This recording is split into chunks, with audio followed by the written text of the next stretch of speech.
guys, I'm Chris. Hey everybody, I'm Robert. And we're the Film Flamers. And we are here.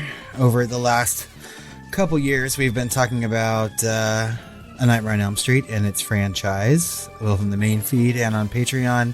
And it's time to close that franchise out here on the main feed. I feel like it's been 3 years. No, this is our third year talking about it in September. Right, so half of our podcast we've been talking about this franchise, and we're longing to start another one because we just could not wait to get to the end of this one because after Dream Warriors, there's kind of a cliff.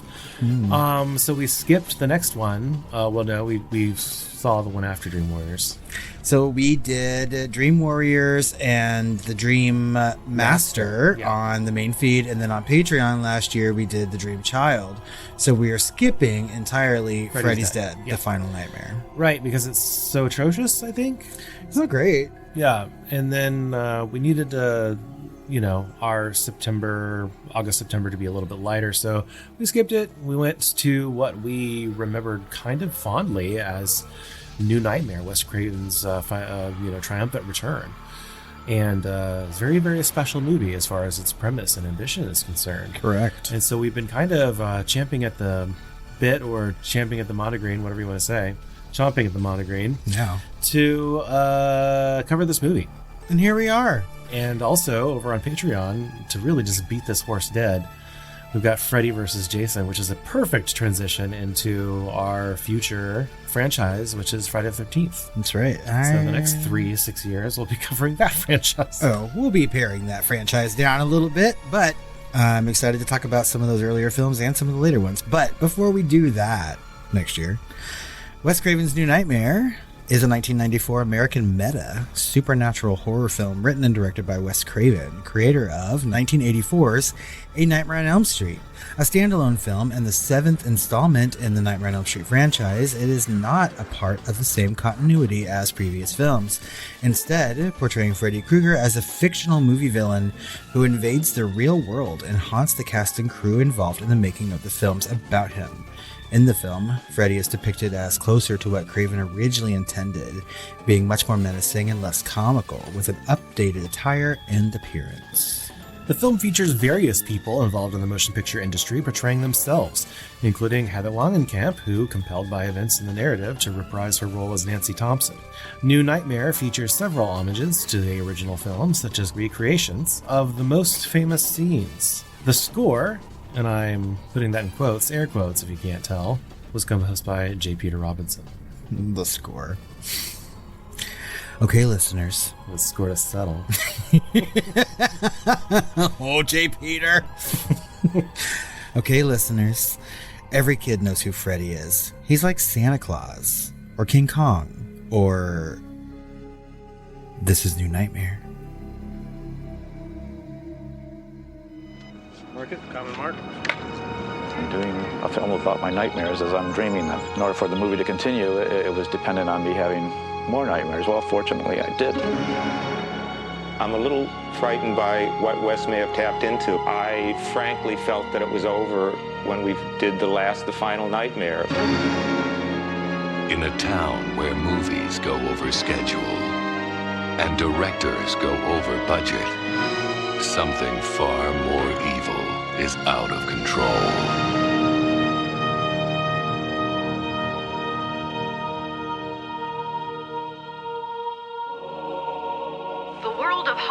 Suffered its own terror today as 2 of Hollywood's best-known special effects technicians were found dead. Part of the theme of the movie is becoming like part of the making of the movie.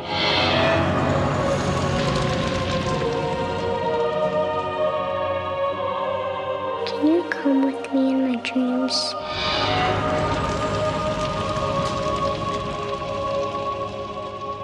I think that only happens in the movies. What happens when the story dies? The evil is set free. Now that the films have ended, the genie's out of the bottle. That's what the nightmares are telling me, and that's what I'm writing. This is still a script we're talking about, right, Wes? We've decided to cross over out of films into our reality. The only way to stop him is to make another movie. Oh, my God. The bad man's getting awful close. You're gonna have to make a choice. What kind of tough choice. Whether or not you're willing to play Nancy one last time.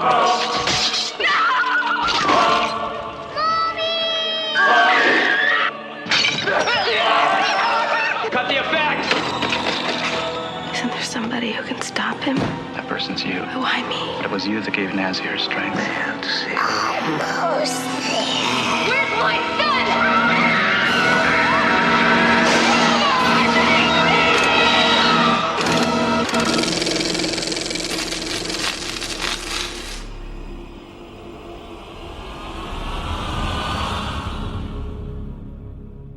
Heather Langenkamp, played by Heather Langenkamp, star of the original and third installments of the Nightmare on Elm Street franchise, lives what used to be a quiet life in Los Angeles with her special effects designer husband, Chase, played by David Newsom, and son, Dylan, played by Miko Hughes. This quiet life has been disrupted as of late by a series of increasingly powerful earthquakes rocking the city, and a series of disturbing phone calls from a deranged fan speaking in a Freddy Krueger-like voice. Heather has a dream in which she and her family are on the set of a new nightmare film when an animatronic Freddy glove attacks the crew and her family on its own. She wakes to an earthquake and, after the ruckus dies down, notices a cut on Chase's finger similar to the one he suffered in her dream. How queer. Indeed. That day, Chase is scheduled to work on a commercial set for a couple of days, and Heather has TV show talk recordings, so Dylan, who hasn't been feeling well, will be watched by his babysitter, Julie, played by Tracy Middendorf, or Tia Leona's clone. My God, you're right. Right? Thank you. Before she leaves the house, Heather catches Dylan watching a scene from A Nightmare on Elm Street, and chastises him for it and turns it off. At the talk show, Heather's surprised by her co-star Robert Englund, dressed in full Freddy regalia, and the crowd goes wild. But Heather seems off-put, as she's trying to distance herself from those movies and transition into other work on TV. This plan is given a setback, though, on primetime TV. Sorry. Welcome to prime time, bitch. This plan is given a setback, though, as she's summoned to New Line Cinema to meet with Bob Shea, producer of the Nightmare franchise. Bob wants to resurrect Freddy after his death in the sixth and final film. Wes Craven, creator of Freddy, happens to be working on a script based on a series of dreams he's been having, and he wants to bring Heather back into the franchise as the star. Also, her husband has been secretly working on a new prototype glove. She declines, as she's got a lot of big stuff going on primetime TV. Heather returns home to Dylan, having some kind of episode, and she asks Chase to return home early. Chase grabs his glove prototype and races home, but it's very late, and he starts to fall asleep at the wheel. The glove attacks him while driving, slashing at his chest, and he drives off the road straight into a wall. Heather identifies the body at the morgue, and is horrified with the slashes on its chest, but they're written off as injuries from the accident.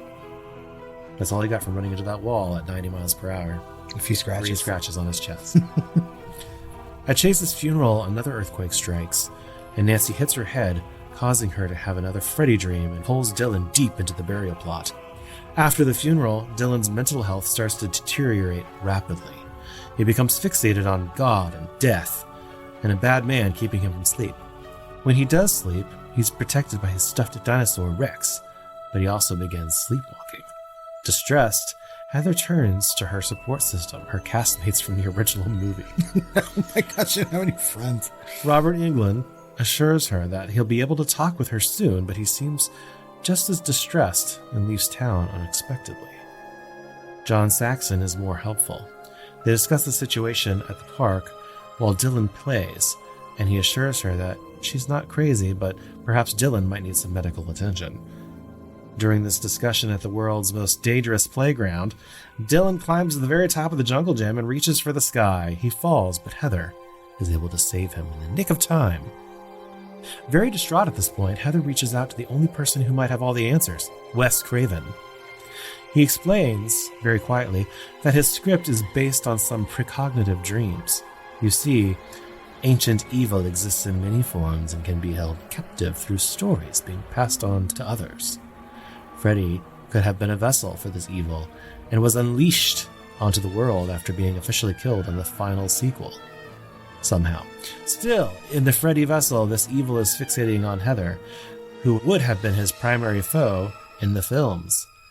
In other boring exposition, a glimpse of the script reveals the actions and dialogue to mirror verbatim everything happening to Heather and those around her. After another episode, Heather takes Dylan to the hospital where he is admitted for possible childhood schizophrenia and sleep disorders. The staff insinuate that Heather is a bad parent and may be the cause of Dylan's trauma.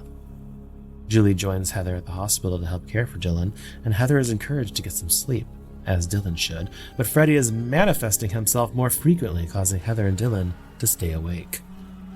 As Heather leaves the hospital to get Rex from home, she's stopped by Dylan's doctor, who has instructed her nurses to give Dylan a sedative. Julie protests, but it's too late. She locks the door, keeping the nurses out, as Dylan falls asleep. Freddy manifests in the room and brutally murders Julie, dragging her body across the walls and ceiling, like in that other one. Like in that one movie with Tina. Heather and co. reach the room to find her dead and Dylan missing. He's sleepwalking home, across the freeway, but with the help of a giant Freddy in the sky, Dylan is lifted to safety to the other side of the freeway, and Heather, after being hit by a car, trudges off after him. She arrives home to find Dylan has vanished, seemingly abducted by Freddy. Rex fought valiantly, but has been ripped to shreds. There's some weird shit happening too. John Saxon is there, but he's calling her Nancy and acting like her father from the original film. She deduces that the ancient evil's fictional world is starting to blend with her own reality. She embraces her fate and assumes the role of Nancy one more time to save her son. Get away from her, you... Nancy? She slides through Dylan's blankets into a nightmarish world that is an ancient-looking construct of Freddy's boiler room. She and Dylan evade and battle as they can, but as Dylan seems trapped and about to be devoured by Freddy, Heather stabs him in the butthole, sending him reeling in pain. It literally was like right up his ass. They push Freddy into the furnace, destroying the evil and his reality after he tongues them to death, almost.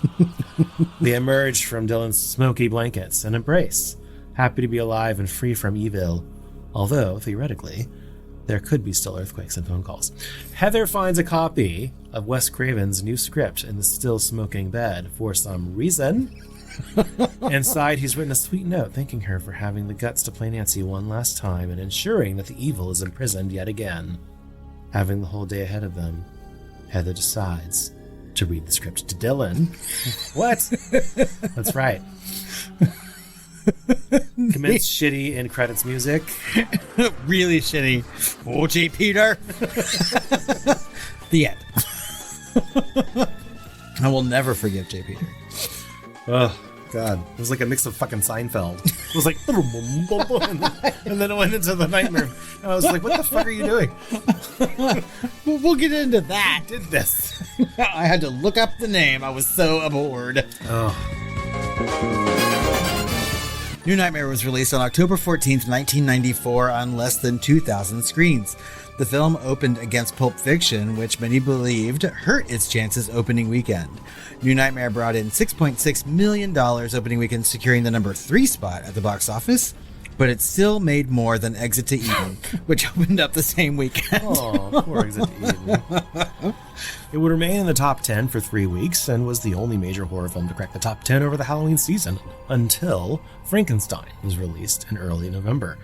Ultimately, New Nightmare would gross $20 million against a budget of $8 million, making it the lowest earner of the franchise, but still a little bit of money. Yeah. If you double that budget for marketing, right? And there was marketing for this film. I remember maybe even more than ever marketing. Maybe it was a loss. I don't know. Yeah. It was a long time ago. New Nightmare has a 79% on Rotten Tomatoes and is certified fresh. The audience score sits at 66%. The site's consensus reads, Wes Craven's New Nightmare adds an unexpectedly satisfying, not to mention intelligent, meta layer to a horror franchise that has long since lost its way. Okay, sure, Jan. Roger Ebert of the Chicago Sun-Times gave New Nightmare 3 stars out of 4 and said, quote, I haven't been exactly a fan of the Nightmare series, but I found this movie with its unsettling questions about the effect of horror on those who create it strangely intriguing. Ebert's review partner Gene Siskel was less complimentary of the film, giving it a thumbs down rating on Siskel and Ebert and stating that it was, quote, campy, and he did not find Freddy a particularly compelling villain. Okay. I mean, I agree with that. This film also has a fairly high score on Letterboxd, which is kind of shocking. Is it really? It's like a 3.1 or something. Okay. But there's people in there that are giving it 5 stars. Through their nostalgia boner, I'm sure. Entertainment Weekly's Owen Gleiberman gave New Nightmare a negative review, stating Wes Craven's New Nightmare isn't about Freddy haunting a film set, which actually might have been fun.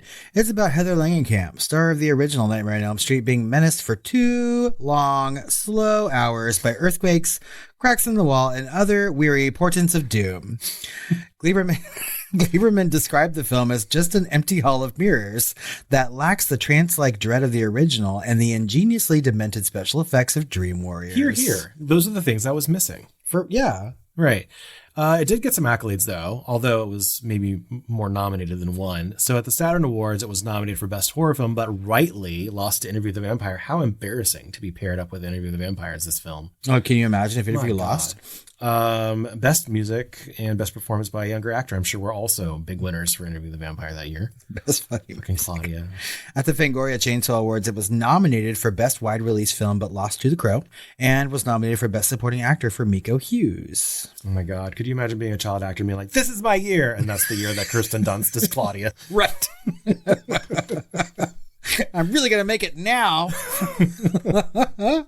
But it won Best Actress and Best Screenplay. At the Fangoria? Yeah. Okay. At the Independent Spirit Awards, it was nominated for Best Feature, but lost to Pulp Fiction.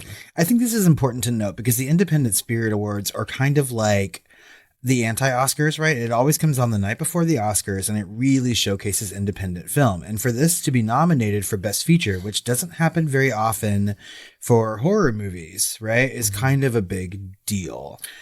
Having seen this again, I don't know how, but Pulp Fiction was. I do. I have a theory, right? So it's like Hollywood has a penchant, whatever you want to say, for anything that has to do with the making of film. Yeah, that's true. They love to congratulate themselves. They love it. They love it. It's a circle jerk. Yeah. And so this was particularly interesting and meta. Mm-hmm. And I think Wes Craven's a well-liked director. Although there are some anecdotes in the making of this movie. Oh, sir. Oh. Friedkin adjacent. I cannot wait for that shit. Let's get into this movie. Let's talk about this cast because it's kind of unprecedented. It really is. I mean, because I honestly was looking forward to watching this movie very, very much for very specific reasons. And I feel like the last time I watched it was in my late 20s, maybe early 30s. So like 15 years ago. But one of the things I was most excited to see and talk about was the fact that this cast is really playing itself. Yeah. In various forms, you know, and playing other things, you know, which is kind of neat and unheard of for the time. Starting with Heather Langenkamp, who is the star of this movie, like really. I mean, if you look back at like the Nightmare on Elm Street franchise, like after a while, and one could even argue like in the original film, like Freddy Krueger is the main drawing point for these things, right? But in this movie, like Heather Langenkamp she's there front and center for like the entirety of the film. And it's interesting because it kind of mirrors, it's also meta in more ways than I think the movie really lets on, unfortunately, because following her initial success in both the original Nightmare on Elm Street and Dream Warriors, Heather Langenkamp took on the role of Marie Lubbock in the ABC sitcom Just the 10 of Us. I don't remember that show. I do. She was later stalked by an obsessed fan who was unhappy the series was canceled, leading to her temporarily moving to England. In the film, obviously, Heather Langenkamp's character is also stalked through harassing phone calls. Wow. I mean, I had no idea that Wes Craven was getting that meta with shit. But maybe it's a way for him to help, like, her get through her traumas. Like, let's just do this. Let's do this on screen, it's Heather. Like a third level, yeah. So it's Wes Craven as therapist and director and writer. Yes. Then we've got, of course, Robert Englund, who really, I think, gets the most out of it because everyone's kind of playing a normal person comparatively or relative to him, right? And so he actually gets to be himself out of makeup, which is great. You know, obviously he plays Freddy, But England's performance as Freddy is notably toned down in this film compared to its predecessors, with less focus on comedic quips and more on the sinister aspect of the character, or so they keep saying. The Krueger costume was also altered to become darker with more organic makeup and a revised glove. To me, he looks a lot cleaner. Yep. And less, homeless or something. In the film, England also plays himself as both an actor and a painter. They keep kind of saying that they're making him scarier, more menacing. They try and beat us over the head with that. Like Wes is saying that over the phone to her, but they're still doing all that. They're oh, there's less quips and everything else, but he's still doing that. Yep. I don't know what film they watched because he's still growing a tongue and licking people and he's still making some quips. So it's the comedy is still there. And if anything, to me, he's less disgusting because it looks less like wounds and more I don't know, cybernetics or something. You know what I mean? I mean, you are absolutely right. And the thing is, there are less quips only because Freddy is in this movie far less than he is in all the other movies that came before it. Mm-hmm. He's really only in this for the last half of this movie. There's a lot of buildup and talk about Freddy Krueger, but Freddy himself and whatever you want to call it, an ancient evil or an entity or Freddy, is only in it toward the end of the movie when things are really starting to ramp up its meta-ness. I feel like he was more menacing in Freddy 2, Freddy's Revenge, where he just starts killing kids by the pool or whatever the fuck, right? I feel like there's ways to have done this if you really wanted to communicate that this is a demon that's taken on the form of this pop culture, It would have been funny, or more fun if Heather was what are you gonna do? Make a quip or something, and he just starts killing people, or something right. That's more as serious as a car accident, in that the rest of the tone has to kind of catch up to it and be an oh shit moment, Mm-hmm. This is not Freddy, this is something else, just wearing its face, I think ultimately too, they're talking about there's not as many comedic quips because the quips that he did make were not funny. When he's hey Dylan, have you ever played Skin the Cat? I'm that's a terrible quip.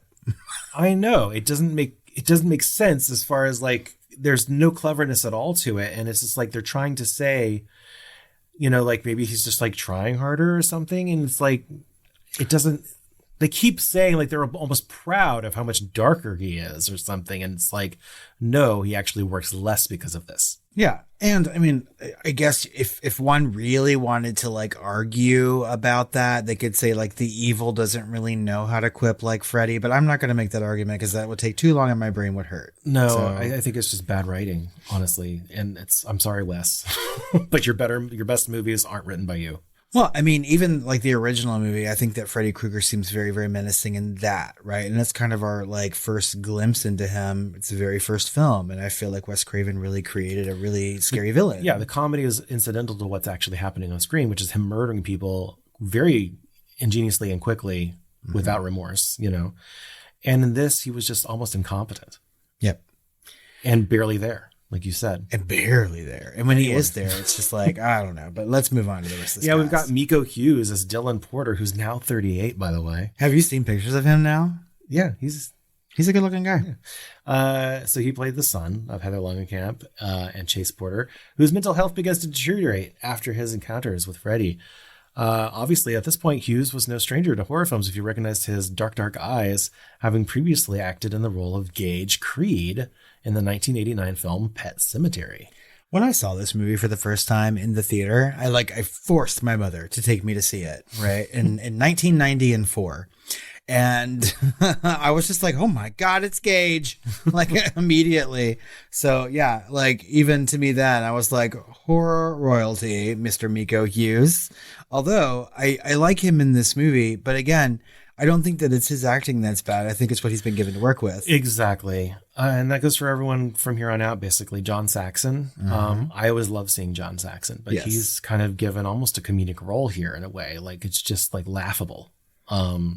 He's this father figure in real life and they're friends and going to the park together. And it's just I don't buy it. I don't buy any of this shit. And it's supposed to be reality or heightened reality in a way, right? Meta. Since his previous appearances in the Elm Street films, Saxon had kept himself primarily busy with lower budget movies and TV work. He was keen to appear in New Nightmare as he thought it likely to be the last film in the Elm Street saga.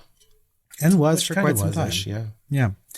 The only reason that I kind of buy some of this is that like the two appearances by Heather Langenkamp and John Saxon in the franchise, they were both in together. So 1 and 3. Yep. Right. So, but you're right. I mean, some of it seems really, really forced. And again, not John Saxon's fault, but he's given this role to play and this advice that he has to give, because that's primarily what he's there to do, is like sort of guide Heather Langenkamp through her trials and trauma. And it's just kind of laughable to me that her support system and all this is the people that she made from that original movie. It's way too contrived. It does feel very, very forced and kind of try hard to make this work. And I feel like it could have been done in so many other ways, but we'll get into that later, because we got Tracy Middendorf to talk about as Julie. And I fucking could have sworn again that this was Tia Leone. This whole time I was just like, oh, that's Tia Leone. I don't know why I didn't think about this when I was watching it, but now that you say it, I can definitely see it. So this is, of course, Dylan's babysitter and Heather's best friend. So according to Middendorf in the Never Sleeps Again documentary, she was created in part to act as a red herring regarding Heather's stalker, which I think that's stupid. Don't see that. Film editor Patrick Lussier revealed in the same documentary that Julie was actually originally scripted to be working as an avatar for Freddy, but this was ultimately changed to her being killed by him. So I actually saw that coming. Because like she kept wanting to get Dylan alone with him at the hospital. Yep. You can tell that was originally scripted for her to turn into Freddy. That she was the one that was possessed with him all along. She had been doing the phone calls.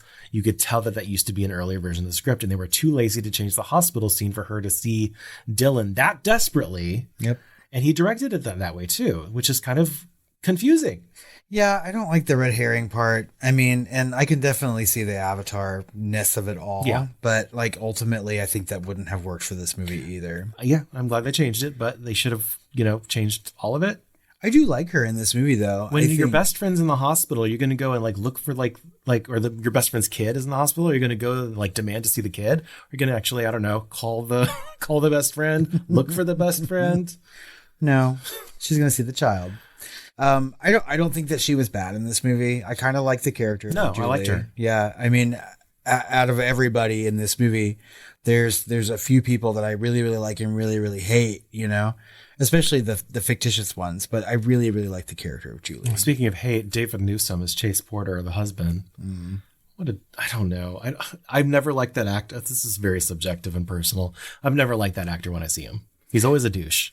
I don't really know what else he's been in. He's been in a bunch of TV, okay, and just different series for things, and a couple of other movies. But obviously, he plays Heather's husband and the special effects artist working for New Line Cinema. Her actual husband, who actually does special effects, declined to play himself.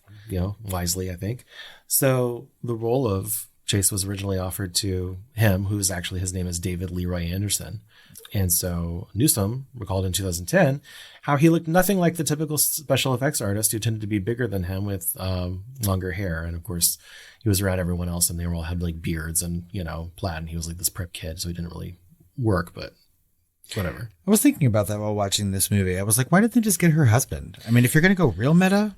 Yeah, he said it would cut too close to the bone or something. Like, I don't know. What the fuck does that mean? Maybe he can't act. Okay. And he didn't want to like be the laughing stock. And that's fine, like get an actor to do it. But I mean, I know enough about Heather Langenkamp to know that her husband works in special effects. We've talked about his work on the podcast before and his relationship to her. So it just seemed like an easy cast to do. But they might have also gotten their son to play the kid, if they had really wanted to. But that kind of dodged that bullet because it would have turned into a movie curse episode, because he ended up dying the same thing that Wes Craven ended up dying of when he was like 18 or 28. I can't remember. Oh my Tragically, God, yeah. Okay. So obviously Wes Craven himself is in this, and in one of the most cringy parts to me. There's so much exposition, and he plays it as serious as a car accident, and he is not that good of an actor. No. And he shouldn't be. He's a director. But he initially scripted himself as a man driven insane by nightmares who had cut off his own eyelids to stay awake and was being driven by Michael Berryman's character from The Hills of Eyes. Really? Yeah. Okay, that's too much. So Craven decided to opt for a more comforting setting of being in an opulent house in the Hollywood Hills.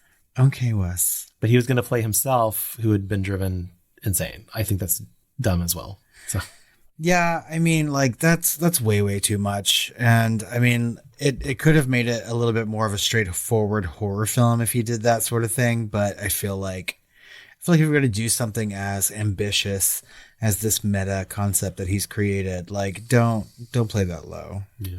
Because then you're starting to like parody not just one franchise of movies that you've made, but another. He also just couldn't have pulled it off. Yeah. I mean, it's far too ambitious for what he wanted to do. Just keep it simple in an already ambitious especially kind of if he's script. directing himself. Yeah. Yeah. Speaking of filmmakers, we've got Robert Shea himself, the producer of these. So Shea appeared as himself in order to convince Heather Langenkamp to take part in the new Nightmare on Elm Street film. Shea would later remark in the Never Sleep Again documentary, quote, "I don't think I did a particularly good job, but I was okay." And he was. Yeah. He had previously appeared as a bartender at the S&M themed bar in Nightmare on Elm Street Part 2, Freddy's Revenge, right. And as a teacher on Nightmare on Elm Street 4, as a ticket seller in Freddy's Dead, and as a funeral minister in Freddy Nightmare episode Killer Instinct, credited as L.E. Moko. Okay. He wasn't bad in this. He was in it for a second, I think that Bob Shea's part in this and his acting kind of just like starts the dread that other people aside from Heather are experiencing these things.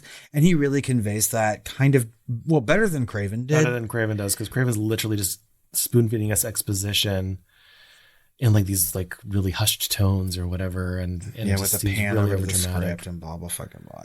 Yeah.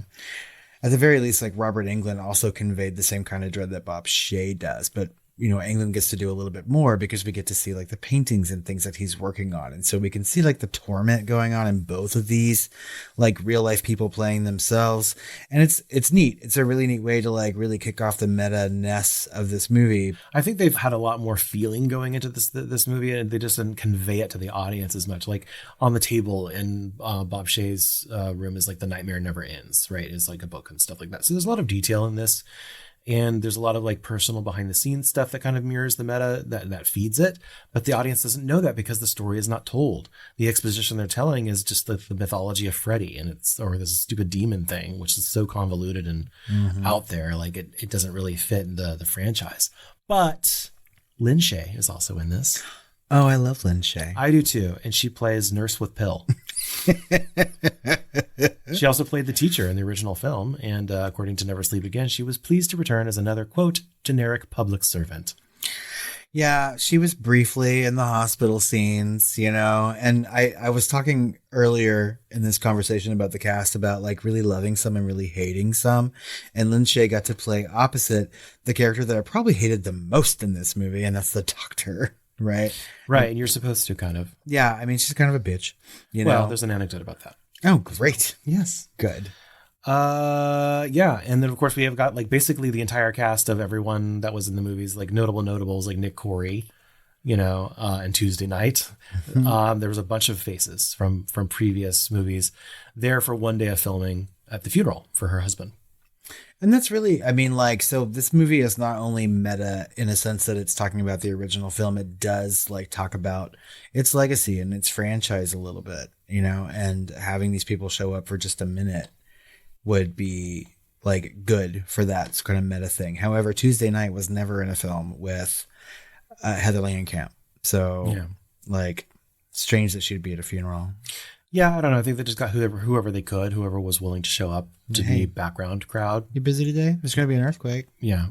So speaking of the background of the actual making of or genesis of this movie, it's kind of hard to find out, like it's kind of chicken or the egg, right? Wes Craven's always kind of been involved and in on the know with Bob Shea and everything else that's going on. Obviously, he came back and helped with the screenplay for Dream Warrior, which was kind of supposed to be his original kind of concept for Freddy. Right. And so this was his chance, like, hey, are you ready? Wes Craven kind of talked to Shea with Bob Shea, I'm sure, and said, yeah, I think this is what I want to do. Right. And so it was actually originally the working title of Nightmare on Elm Street 7, The Ascension. And he really wanted deliberately to make a more cerebral film than the more recent entries to the franchise, which he regarded as being cartoonish and not as faithful to his original story. Because, of course, if you go back and listen to our original deep dive of Nightmare on Elm Street, it's based on him as a child looking out the window and seeing this guy in a hat, in that coat or whatever. Right. And being really, really freaked out looking up at his bedroom window inexplicably. This is also the basic premise that he wanted to do for Dream Warriors, a little bit more meta, but New Line at the time had rejected it. And so, he didn't come back to the franchise for several more movies after that. I understand the want or the desire to make something a little bit more cerebral, right? Because I think that Wes Craven, whenever he comes to a project, especially one that he's writing, sort of like has that kind of mentality. I think that he makes or has the ability to make kind of like smart horror movies. Not all of his horror movies are terrible. Some of them are, right? And then some can be really, really good. A lot of his earlier work. However, when you are looking at the success of this movie, in comparison to the ones that came before it, the ones that he did not direct, right? And you just look at the amount of dollars that it made. I'm not sure that people want a cerebral Freddy Krueger movie, right? Does that make sense? Yeah. So I understand why he would do that. And at the time when this movie came out, I was really excited about it and I really enjoyed it, even though like at the time I was like 15 Sure. years old, it's not so cerebral that people can't wrap their head around it. But it's definitely a really big departure from what Freddy Krueger turned out to be. And I just don't know that that's the right way to go. No. And, they go over and over and over again of what they wanted to do, but they just didn't film it that way. Like even in universe, in the script, it says like the glove started to move as if waking from a slumber, a long unwanted slumber or something like that. And it's like, you're not conveying that in the story. We watched that scene, the beginning of the movie, you're describing it now at the end. And it's like, that's not what happened, right? You're not really conveying what you're trying to communicate to the audience very well. And that just goes back to the original screenplay, and I feel like it just could have been conveyed a lot better with all of like the subtle nods and meta commentary they're trying to do on top of the meta. And it just didn't come across to me. Right. And we've seen some interesting more meta things since, of course, including Scream. That's right. I mean, like the only way that he can really convey what he wants to say is to literally show his written word on screen. So the script actually said, it described Freddy as, that he was as different as Tim Burton's Batman was to Adam West's Batman. That's the illusion. Okay. That this was Tim Burton's Freddy, not Adam West's Freddy. You know what I mean? Yeah. Like going from cartoon to drama or something like that. And they might have written it in the script, but it's not how they shot it. And it's not how they wrote his lines. Nope. Right? So, I mean, I feel like I have to say something controversial yet brave. Okay, please do. They failed. They failed. I'm so glad that you were brave enough to finally say what I feel like people should be saying. I also would like to say something else controversial yet brave. Oh, there's more? Okay, what else? Heather Langenkamp is not a very good actress. You're absolutely correct. Love her. I love her. She's better as she gets older. She was good in Midnight Society or whatever it was. Is she? Kind of. She wasn't really. She's kind of wooden. I don't really believe her. Thank you. Because I was just about to say, I mean, like, controversial yet brave. But I like seeing her too because I have a penchant for Heather Langenkamp. You know what I mean? Because I have a nostalgia boner for the movies that she is in. Yep. But my God, I do not believe when she's scared. No. I do not believe when she's sad. No. I do not believe when she's happy. No. And if you cannot convey these basic human emotions, what the fuck kind of actress are you? Like, really? Yeah, like I didn't believe the widow's sorrow, namely because it didn't happen. Yeah. They didn't film it that way, though. Like, not that it bothered me anyway, because I hated the husband. But sure enough, the death of Heather's husband in the movie largely came about due to concerns that Freddy simply wasn't killing enough people in the screenplay. So instead of just 3 people that he kills in this whole movie, it's 4. So they just had to they created him as an afterthought. Yeah. To murder him. And it feels that way because other than the funeral being a set piece, which no one sat at, later on they go home and she's telling stories. Oh, daddy's in heaven or whatever. There's no reaction to that from the child or the wife at all. No. It just felt like it treated like a death to get it out of the way. With the characters giving it maybe a slight pause and annoyance versus the gravity of an actual husband's or father's death. You are absolutely right. And I'm going to open up a drink for this conversation. because this really bothered me while I was watching it. I was just like, okay, are we going to talk about this whole movie? This whole movie is about processing one's trauma, right? Yeah. Either the trauma that you're experiencing in the moment or the trauma that you may have experienced, through your life by making a choice, like the choice to be in a film and things like that. And I think that could have been a really interesting way to film this movie. But instead, they don't really talk about the things they need to talk about. They have a child climbing up to the top of the world's most dangerous jungle gym and reaching for God, and it's almost treated like an afterthought. I'm like, there's no pedestrians around that are just like going, oh, whatever. Like, it's just not real. Like, nothing feels like it's actually happening. It's all just like set piece, and like this happens because it happens. Another example of that is when the claw is literally like jumping around to people like some sort of face hugger, killing them. Right. Meanwhile, she's blocked from going after her kid because the claw starts going after the kid or whatever or something, right? And there's people still moving shit around, right? So she has to wait for these movers to move set pieces around. And like, movers would not be moving set pieces 15 feet away from people getting murdered. No. Like, what are you doing?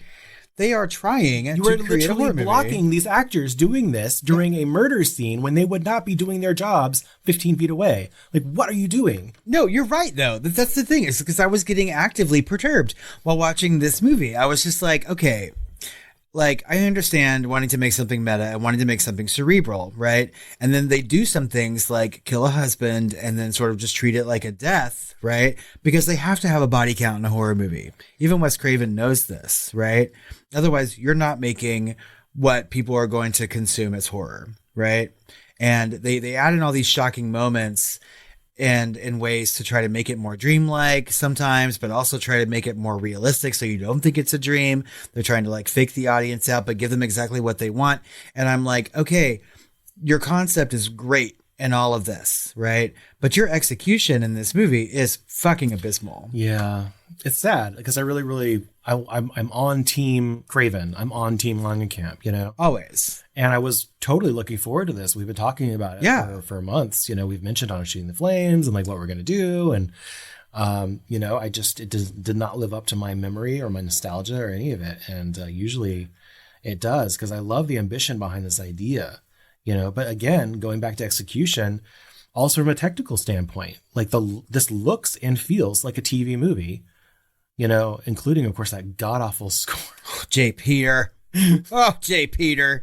I mean, I am never one to bring up scores on this podcast. You know what I mean? Because sometimes I hear them and sometimes I don't, I only really, really notice the score when it's amazing or when it's not.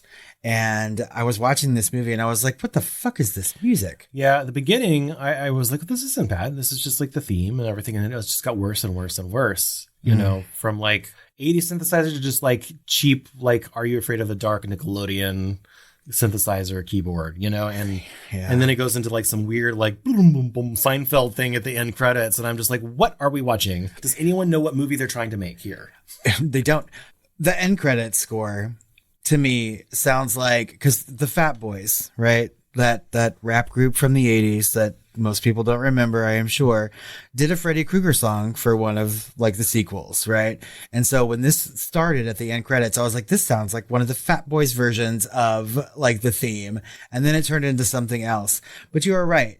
I don't think people knew what movie they were making, right? And I think it got to the point where they had already started and they were like, well, let's just do it. Yeah. And I don't know. I think they just like, this is such a good idea. This movie's going to basically make itself. And they just did not convey it properly enough. And sometimes that happens, right? It's people say that it's a miracle that any movie gets made, right? Yeah. There's so many hands that goes in. There's so many cooks in the kitchen. When everything comes together, it's a minor miracle or even a full miracle, and so it just did not come together for this. Maybe though, it's just because its concept was very, very heavy and maybe just a little ahead of its time. Yeah. It just wasn't the right time to do something that this meta. Yeah. This movie takes forever to get started and then barely takes advantage of its meta premise. Like, it's just incidental versus actually having any fun with the real world and movie politics or real, life people that they're portraying. Like, sadly, other than character names, this might as well be the in-universe characters and not the actors playing themselves. Like, it's like Wes Craven was much more excited about the concept. And I know we've said this before, than he actually was passionate about coming back to the franchise. And maybe, like, I don't want to put words into people's mouths, you know, especially when they're not around anymore to like say otherwise, but like maybe he just wanted to go and say, well, this is what I would have done, you know, instead of some of these sequels. I'm grasping at straws. You know, I'm thinking that I'm guessing that, you know, it was gold. Everyone's excited about it. He's nerding out about it. Everyone's really happy. The filming was fairly smooth, you know, and it just didn't translate. Lost in translation somehow. I kept thinking, like, how could I make this better? And I feel like it should have been more like a behind the scenes documentary with like a cinema verite look. Okay. Kind of like Hell House LLC, you know, like actually behind the scenes making a Wes Craven Nightmare on Elm Street film where, you know, it's like Hell House LLC where we're actually getting behind the scenes and like them turning the cameras on when something is in the middle of happening or about to happen. We capture some weird things that maybe only the audience sees, you know, that makes sense later, you know. And it also could have been like a big stunt, like saying that all the actors died, all, you know, cannibal Holocaust, and hid Heather Langenkamp away for 3 months with her family somewhere, you know, on vacation. You know, like they could have done so much with this and they just didn't. It might as well have just been fucking Nancy. I mean, it could have been. I mean, like if you really want to do something that's kind of meta, like have Heather Langenkamp coming back to play Nancy, who's also playing Heather Langenkamp in the movie, similar to what some of these other actors did.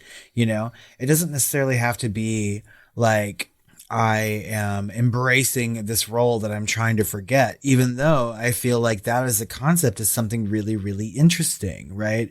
You know, we talk about some of these critics who have said, you know, from the standpoint of people trying to get rid of the trauma of the choices that they made and the horror that they have made, I think is a much more interesting conversation to have than what we're kind of given.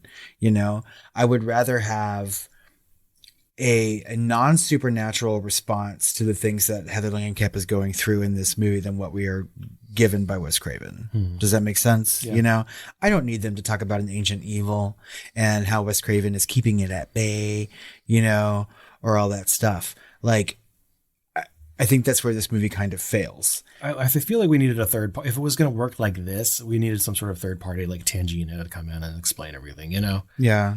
I don't fucking know. I would have rather like a Hell House LLC, like making of a Nightmare on Elm Street type of thing, like where I think that was what we needed. Yeah, because it gives you like a dual thing. You can see parts of the movie that they are creating and you get to see like what these actors are doing and what's going home with them. Because ultimately he's trying to convey that kind of message. Like you make a movie, but what goes home with you afterward? What happens when you make a movie when you are younger and then you have a child and you're like faced with the question that she's asked by the talk show host, like, would you show your children this? And she's like, no. You know, and she actively tries to not have her kids see that. But then what questions does that ask? Like, are you not proud of the work that you made? Are you just trying to be a good parent? I mean, like, I feel like this movie works so much better as a drama than it does as a horror movie because they try to just like throw in the things to make it horror because it's a Freddy Krueger movie. Yeah.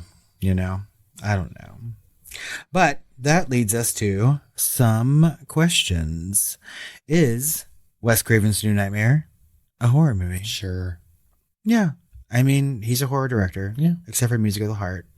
And he is trying to like reclaim a franchise that he started, you know, and sort of dip his toes into like meta. And I feel like, you know, at this point in Wes Craven's career, he's making things like People Under the Stairs, New Nightmare, Vampire in Brooklyn. And then he goes on to do something like Scream that really reinvigorates the horror like genre as a whole, you know. And if you look at Wes Craven's earlier work, like Last House on the Left, Hills Have Eyes, Nightmare on Elm Street, it's great. The middle part of his career, not so much. And then he brings horror back. I think that he's really good at making a horror movie. I just don't know if this is the best one, but it's definitely horror. Were you scared while watching New Nightmare? No. Yeah. It was tropey and manipulative. There was a couple, I think there was at least twice where there was like a dream within a dream. Yep. She wakes up and then it's a false wake up. Yep. And that's just annoying as fuck.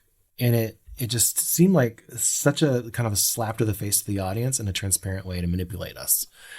And I didn't like it because it just wasn't scary. No, it's not, and for all the talk about Freddy being like darker and more menacing, I didn't dislike the new Freddy look. I thought it was good. Like actively, like he had a coat that kind of mirrored his sweater. Like it was the same kind of color pattern. And I was like, I kind of want that coat, but like, that doesn't mean I was scared of him, which means I want his clothes. But yeah, design wise, he looks more like a killer, like, more serious, but in execution, it just wasn't acted that way. And the moments that you would think you'd be scared of, I mean, the moments that or directed that way. I mean, they're getting shot out of a giant Freddy mouth fountain, like it's like. There were some moments in this movie where I was just like, okay, he's trying to maybe right some of the wrongs that happened throughout the franchise that he had a hand in creating. But he's still going back to some of these tropes, right? Like Freddy's mouth opening really, really wide to swallow Dylan, and then that tongue coming out and like surrounding Heather Langenkamp's face.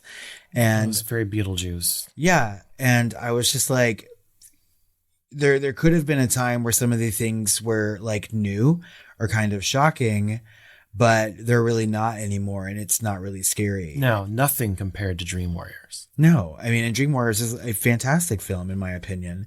And the thing is like some of the homage that he pays to his earlier film, like the tongue coming out of the phone and stuff like that, which would have been scarier in the original movie, are just not anymore. It just doesn't work from a scare standpoint. Out of 5 stars, what did you rate New Nightmare? I gave it a 2.5 because I like the premise. It's really not a 2.5 star movie for me, because the 2.5 is average. Yeah. This is not average. It's because it's not good. Yeah. It's maybe 2 at the highest, but I had to give it a 2.5 because I love the premise so much. And I am on team, Langenkamp and team Craven. Wes Craven is a legend, and this is just not his best work. I can see the idea is super ambitious, and I love that about it. I had some nostalgia for this that was just shredded after I watched this again, and that sucks. But you know what? I had to give it an extra point, like half a point. It's like a 1.5 or 2 star movie, but I had to get extra points because of A, nostalgia, B, I'm a fan of Craven, and C, it's ambitious. So 2.5. I was really struggling rating this movie. I know. Which I've already told you. So, I mean, I watched it and I was just like, okay, I really, really want to rate it highly because of concept. Yeah. And because of Craven. And because, like, I know Craven exists outside of this film, and that's true. And you're like, ultimately, I had to come to terms with that. It's just I can watch this movie and I can almost like crawl into Wes Craven's brain and be like, I know what you're trying to do, sir. Yeah, If I was going to rate him as a director, it would be a hell of a lot higher than a 2.5. Right, but I mean, like. The thing is that like the execution of this movie is really not good. And it's like, I can't rate a movie based on its ambition. I have to rate a movie based on what I've seen. Right. And I gave this movie 3 stars. And I feel like the first time that I saw this movie, I was probably blown away. Like my little preteen mind was just like, oh my God, this is amazing. I think I was so beside myself with the premise of it. Yep. I just popped it in and didn't really know what it was. And when it started playing, I was like, oh my God, they're doing this. They're really doing this. Mm-hmm. And I think that was just like, I was riding that high the whole first time I was watching it. And now that I knew it going in, like the honeymoon was over. Yeah. And I saw the movie for what it was. And that's not to say that this movie is completely bad. No, and it's still subjective, right? And we don't want to, I hate to say this, yuck anyone's yum. Pissing anyone's Cheerios per se. If you love this movie, awesome. Tell us why. That's right. Maybe we missed something, but this is ultimately subjective. This is still better than like the fucking Dream Child, but I don't know. I think very fondly of like, thank you. Goodbye. When all the spirits are flying out of his chest. Thank you, Alice. Finally, who's the hottest guy in New Nightmare?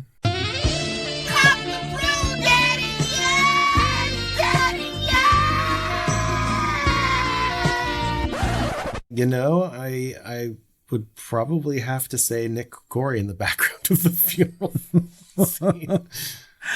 Unfortunately, I am going with David Newsom. Oh, I know. God. I had no idea he felt so strongly about him. No, really, because I have no idea who the hell he is. But I was like, him.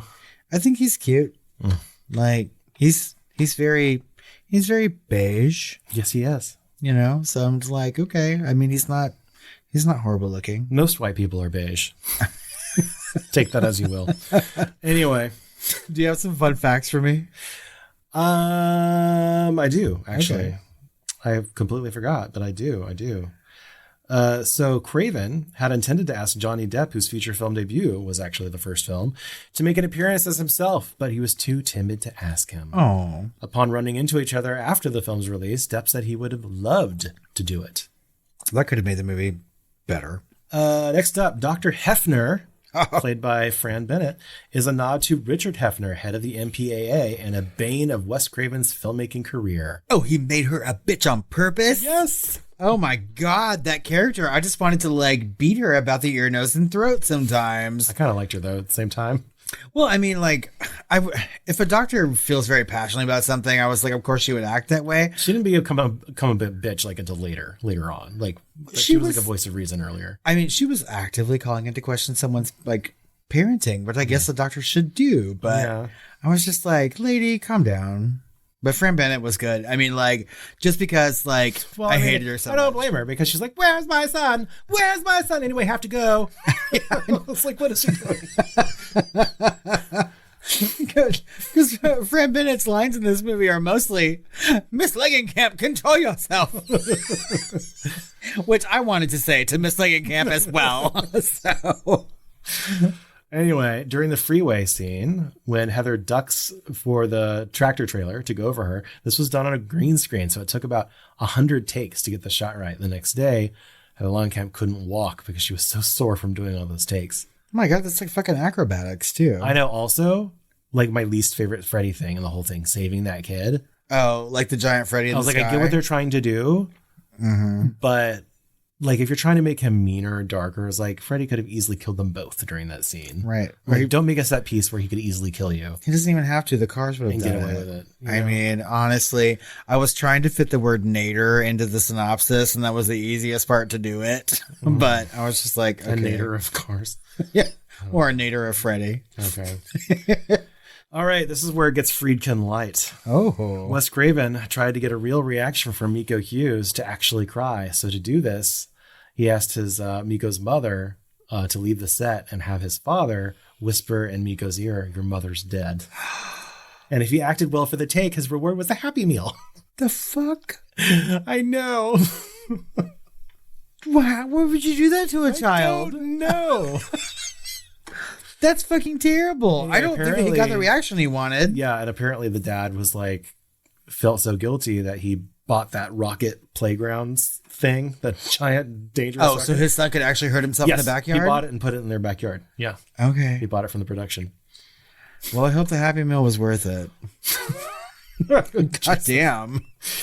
Anyway, there was a scene in the script that depicted a Robert Englund Freddy nightmare. The nightmare had Robert stuck in a spider-like web, and Freddy was a giant spider, described as a giant black widow with the red symbol under the belly having red and green stripes. This was dropped because it didn't fit with the film's overall tone, but according to Englund, it was due to budget issues. Okay, so I kind of like the idea of the other characters in this movie who are playing themselves to also have some issues with a meta Freddy, right? Mm-hmm. It makes more sense to be given that. Have definitely been in an ensemble Mike Flanagan version of this. Yes, but let's also remember that The Fall of the House of Freddy. In the Simpsons Treehouse of Horror Nightmare on Elm Street parody, groundskeeper Willie is playing a giant spider with a red and green like hourglass on him, but he's also a bagpipe. You know what I mean? So it had been done before Craven. Well, Simpsons has done everything. Well, actually, this was after that, but still. Oh, okay. Yeah. So when Robert Englund tells Heather the fans would like to see them together again, she responds, "In what, a romantic comedy?" In which Robert responds, quote, "Just because it's a love story doesn't mean it can't have a decapitation or two." Lord. So Englund had starred in The Phantom of the Opera from 1989, which is a tragic love story, although Langenkamp doesn't co-star, and it does have a decapitation or two. I remember that movie. I watched that movie, and I'll probably never watch it again. Nope. No. Lastly, while Robert Englund again plays the character, Freddy Krueger is credited in the credits as himself. That's it? Mm-hmm. Just as himself? Yep. Freddy Krueger, played by himself. Okay. As a nod to the meta. Okay, that's too meta. Stop it, Wes Craven. And P.T. Barnum or whoever the fuck did the music. Jesus Christ.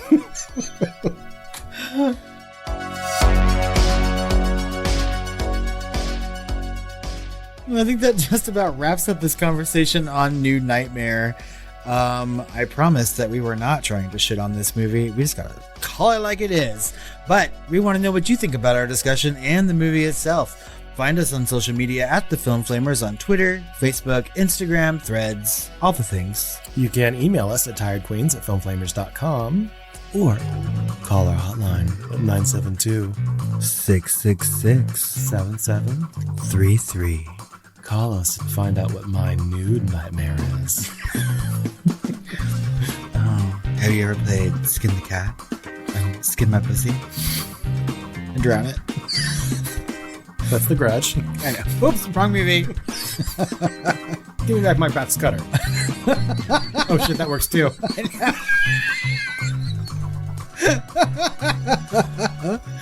This wraps up our content on the main feed, but we have one more Nightmare franchise to talk about, as we alluded to earlier in this episode. So head over to patreon.com/thefilmflamers, join the family, and get our bonus episode on Freddy vs. Jason, leading into next year's Friday the 13th. Hell yeah, can't wait. I'm ready. He said. Now. Say it now. Wait until you watch the movies.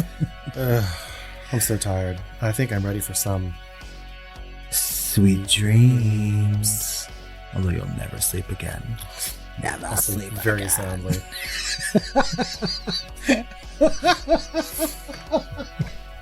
I'll put that score on. I'll just be angry all night long. J. Peter! Would I say P.T. Barnum? Same thing.